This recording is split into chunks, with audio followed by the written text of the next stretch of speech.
कोणतीही गोष्ट तरुणांची असली तरी ते त्यांना मदतीला कधीही नाही म्हणत नाहीत. ते कायम त्यांना मदतच करतात. त्यामुळे तरुणांचा 100% त्यांना पाठिंबा भेटणार. मी नेरली गावचा रहिवासी असून सागर पाटील आमच्या गावचे एक धडाडीचे नेते म्हणून त्यांनी गावासाठी भरपूर काही केलेलं आहे. आणि अशा सामाजिक कार्य असू दे, परत कोणाची अडचण काही असू दे, त्यासाठी ते कायम अहोरात्री कधी पण काम करायला येणार असं व्यक्तिमत्व आहे.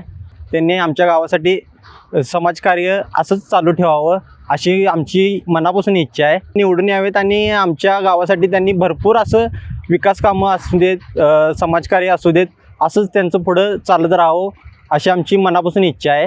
तरुणांचा पाठिंबा त्यांना 100% मिळणार. कारण कोणत्या तरुणांसाठी क्रिकेट स्पर्धा असू देत, परत ग्राउंडसाठी असू देत, त्यांनी भरपूर मोलाचं सहकार्य केलं आहे तरुणांसाठी.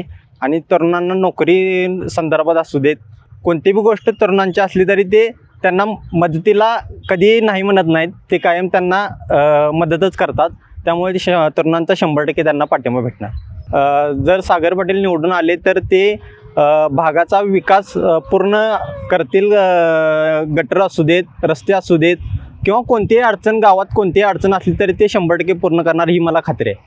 ऐकलं, गोकुळची बासुंदी पुन्हा खावीशी वाटतेय.